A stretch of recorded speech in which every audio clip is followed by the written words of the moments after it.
Good morning, everybody. This is Patrick MontesDeOca with the Equity Management Academy live trading room, live streaming in YouTube. We have some economic numbers that came out this morning. The unemployment claims came out at about 360,000, just as expected.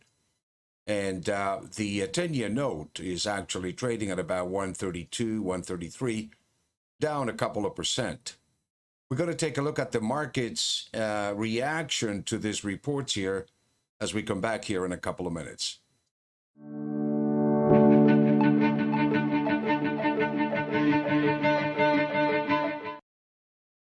Welcome back here. Let's jump right into the gold market here, trading last at 1825.90, up about $1. It's a fairly quiet morning. There is not that much volatility here after the economic news came out. The market is still trying to digest the CPI news that came out, the PPI, which indicates pretty much that inflation is running at above expectations.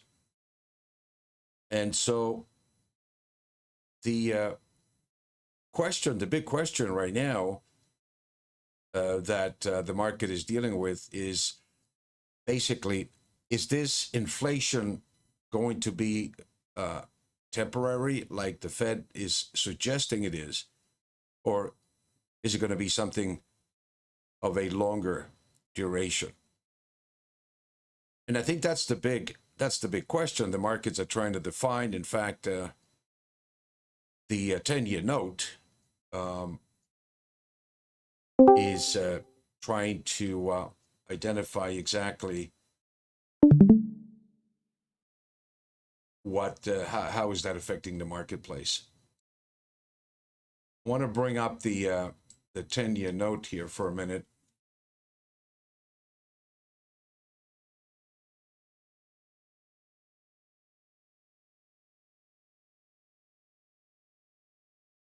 If we just take a look at some of the headlines.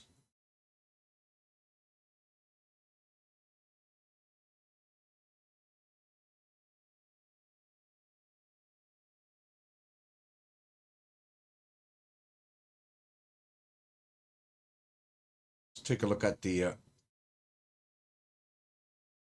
10-year note here. It's trading at 132. It's actually down more than when I was looking at it a bit earlier. It's down about 236. So the 10-year note is actually indicating the opposite of inflation. That it is, first of all, confirming that the demand or the inflation numbers that we have right now could be temporary.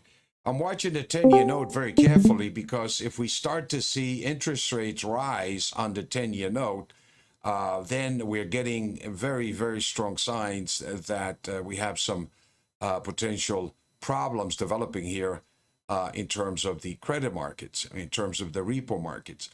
And it could potentially be an indication of a credit squeeze once again developing that we don't need at this point in time. And in fact, the idea of interest rates rising is creating that sentiment in the market, which is why the markets reacted the way they did just on the announcement or the discussions, you might say, of potential tapering a lot sooner than anticipated. So what I think what's going to determine where this inflation factor goes is pretty much the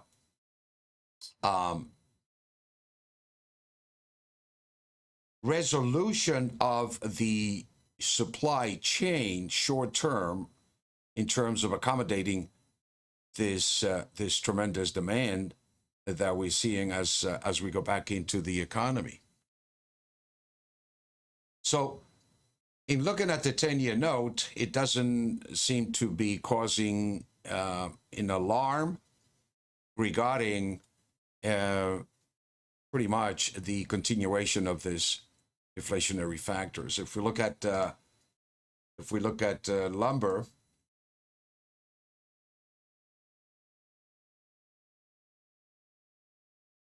which is a key component of obviously home building construction,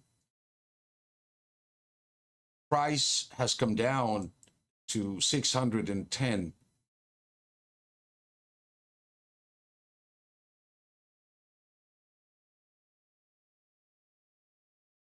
And we were trading about 1700s just a little while ago here. So we've seen a major collapse in lumber prices, which hopefully is going to reflect in construction costs, in basically down the line eventually that we're going to begin to see some cooling off of this runaway market in real estate, which is really a consequence of this tremendous stimulus that seems to be implemented in the market. The 10-year note actually has taken off the pressure of seeing inflation, price inflation, basically. Although we are seeing an increase, obviously based on the producer price index, it appears in what I'm trying to define here for myself, basically in terms of, how I place myself in these markets is, how long this could last, and I think the factors that we're looking at are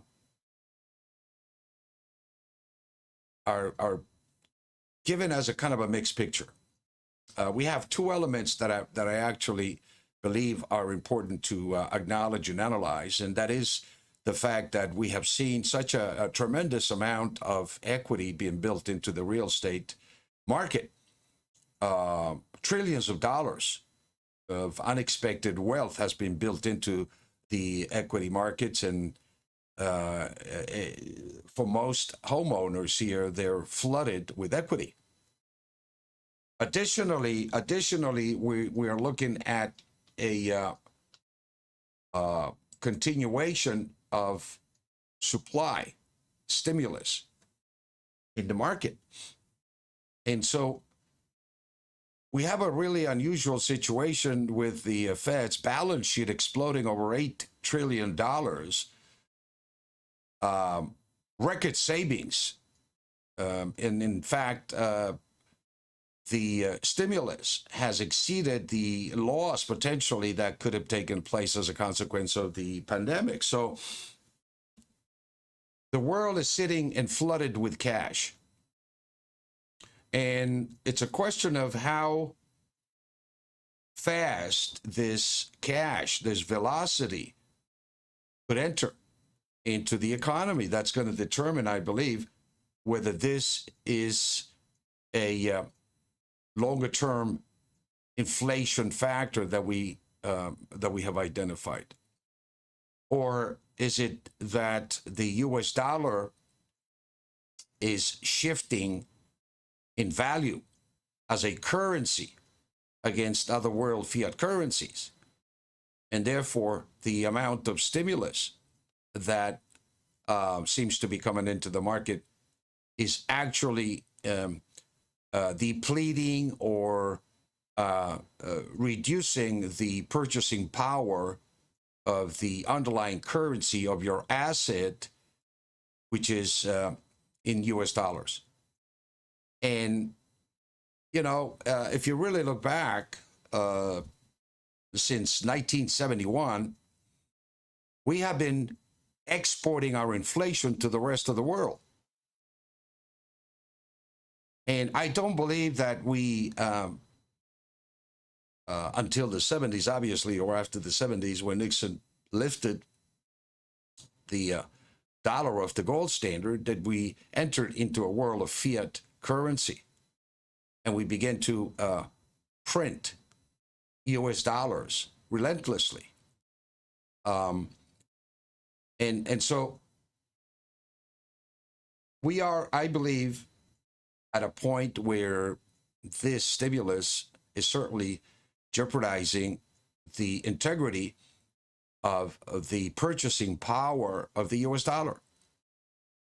And the issue is that it's not just the US dollar that is at risk here, the US currency as a fiat currency. We have pretty much the rest of the economies in Europe, major economies, in the same position. In the fact that printing, has to continue. Not only that, but Janet Yellen is talking about a world tax, I think of about 15%. So the pressure is going to come in as a consequence of how are we going to pay off this deficit? How are we going to begin to taper off, all of this stimulus, which I think is essentially important to maintain the strength of the U.S. dollar as the world's currency, and also just to maintain the integrity of the purchasing power of the U.S. dollar. So far, right now, we're dealing with a transitory, you might say, spike in prices as a consequence of this bottleneck in the supply chain, and also the inability to move commodities around. Shipping charges have gone up 500%, I believe, to astronomical prices. And so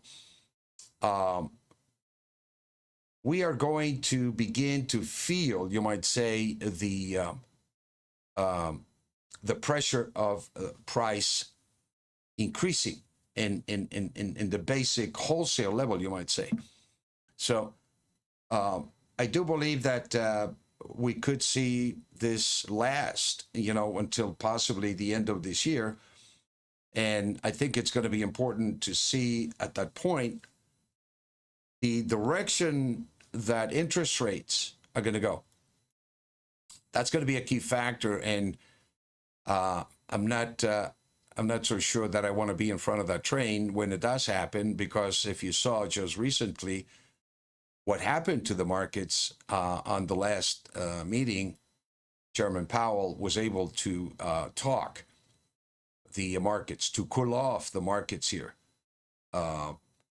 So a lot of fundamentals here that need to be, identified, you might say, in terms of how it's going to affect these markets here. For the time being, the equity markets just continue to move into new territory, and let's take a look here for a minute here in terms of the metals where we are, which is the interest that we have.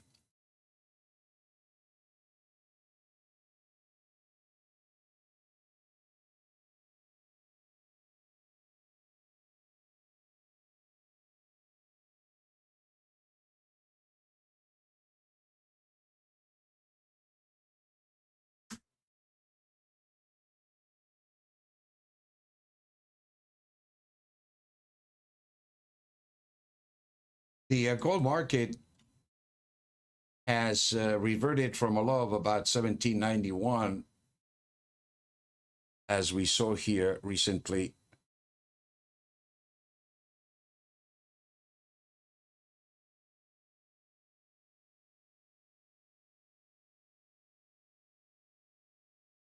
And we've rallied from 1791 to 1835, as we saw this high here made just yesterday.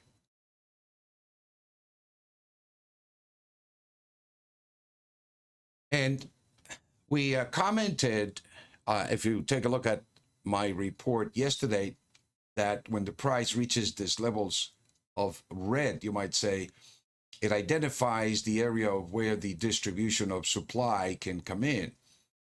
and it pretty much recommends to take profits at these levels, or to reduce your long exposure at these levels and expect a bit of a reversion or supply to come into the market. And as you can see here, after making the high of 1835, the market reverted at about 2:45 a.m. back down into the sell one weekly level of 1824, which was the target previously, produced by Niki the robot, in fact, and was completed. And we've reverted now back down to this level of 1839, and right below it, you're looking at the daily average of 1822.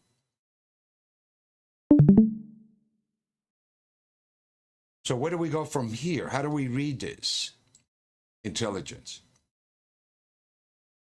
Well, if we take a look at the daily average of 1822, the market trading around this average is pretty much a neutral signal. It's a 50-50 standard deviation, which means that it can go either way from here. Right now, it's trading above it, so it is a bullish price momentum that it is unfolding. And it identifies automatically the sell one level above, which is 1838, as a target.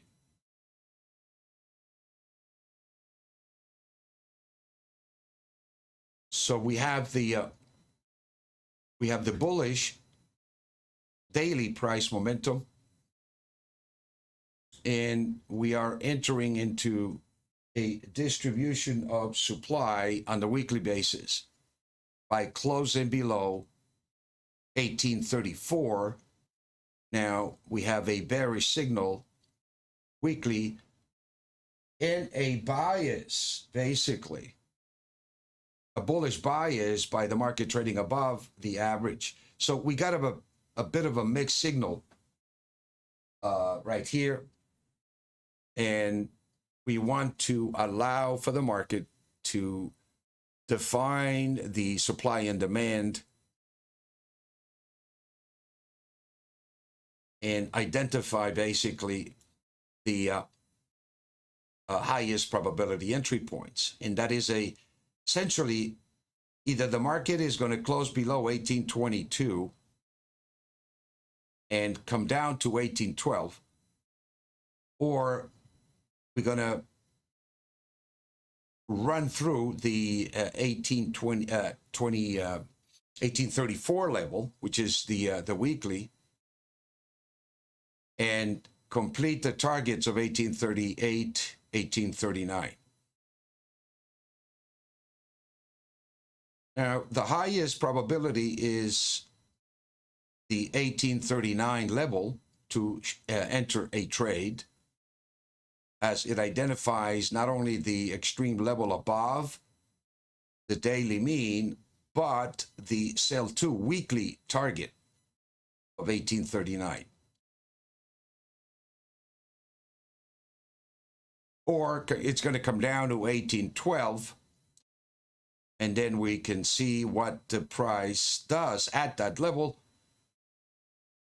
and see what the trigger point is. So these are the highest probability trades today that have been identified after taking the profits here. Now, one of the things that one of my traders asked me basically is there were some trading opportunities that develop on the short side of the market. Now, what I want to say to you is this, that when the price reaches and breaks above the sell 2 level, which in fact it's been doing, since 1791, when it trades above the sell 2 level, then that daily signal becomes neutral. And it recommends basically that what you want to do is you want to buy into corrections in blue. That it's telling you by breaking above the sell 2 that the market is looking for higher fractal in prices, and you don't want to get into that in a way of that trade, so to speak. And so it changes the logic from opening shorts at the extreme above the sell 2 or when you get into these levels, and it identifies the highest probabilities, which is essentially when the market comes down into the blue zone. But, you know, this is the logic that we follow that was written in C++ of the algorithm, you know, but again, understanding the algorithm and understanding the momentum when it identifies, it's really, you know, again, up to you as a self-directed trader, whether you want to take the risk of selling short up here or taking, you know, the highest probability, which is what the AI identifies for me. So what I would like to see is the market rally up to 1839 and revert from there, and that would be a very high probability trade, harmonically. Right now, it's a little bit ambiguous. You're getting a mixed signal. So it's a question of how you manage the risk. And I make a point of trying to identify the highest probability trades in order to day trade this market. If we take a look at the market on the big picture, we are breaking out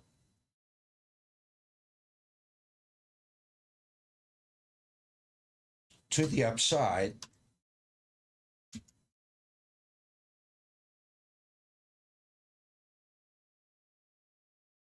And we are trading above the monthly average of 1813. And so the monthly targets basically are 1876 to 1982 for the rest of the month. And the market is in a bullish price momentum. Now, 1813 is the monthly average price. 1810 is the yearly average price that identifies the price momentum. And on the daily, the target has been identified as 2150. So as long as we maintain a close above 1813, 1810, we are turning basically the momentum of the daily, weekly, monthly, and yearly to a bullish price momentum. Pretty strong harmonic alignment, and that's pretty much indicating that the market is rolling over on all of the trends in the same direction. And that is the alignment that we want to see and the support that we want to see in all of the trends moving in that direction.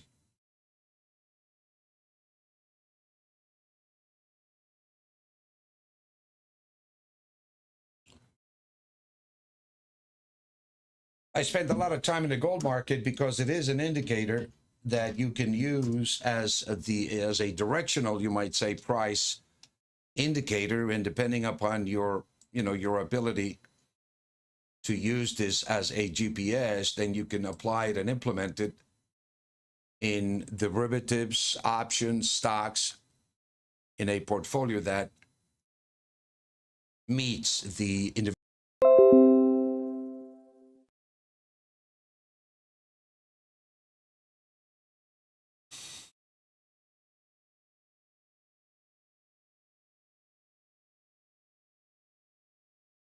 The digital markets are fairly quiet this morning. GBTC trading at 26.22. 26 was the low, and it's in a buy mode level of the buy one.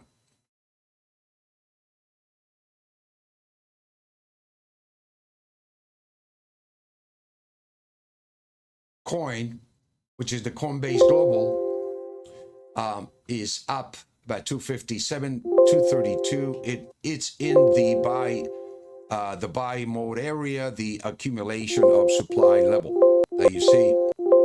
So it's moving in the right direction, and at 238 above on the close is going to activate the buy one level.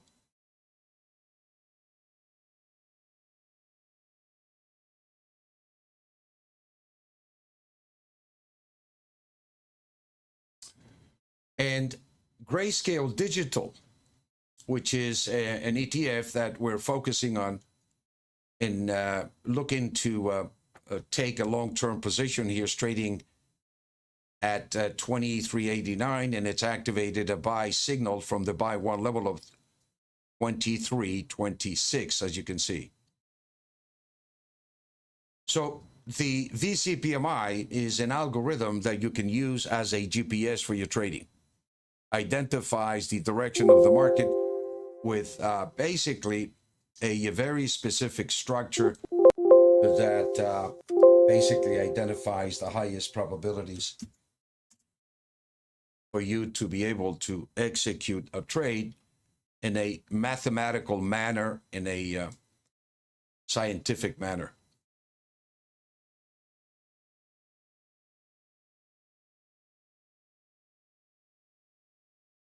Market looks like it's supported to the upside, and I think if we break out of this little wedge that seems to be building here, we're going to be moving up into that target that I'm looking for, which is into that 1839 area.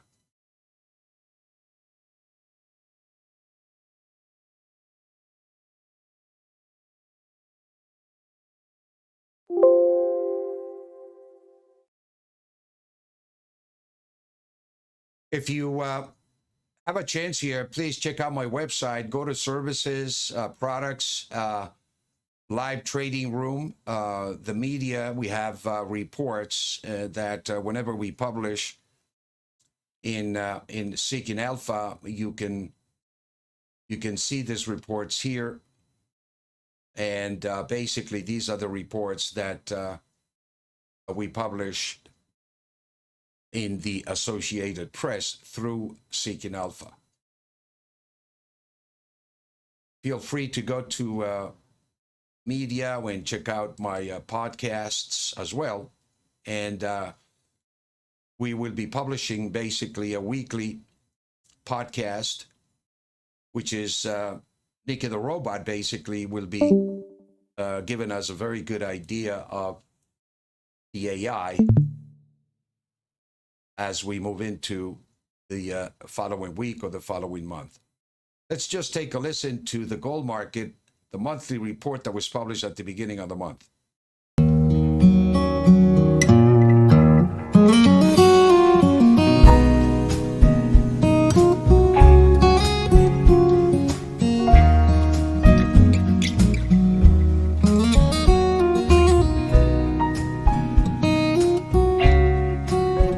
Hello everyone, this is Equity Management Academy with a monthly gold report for July 1st, 2021. Summary.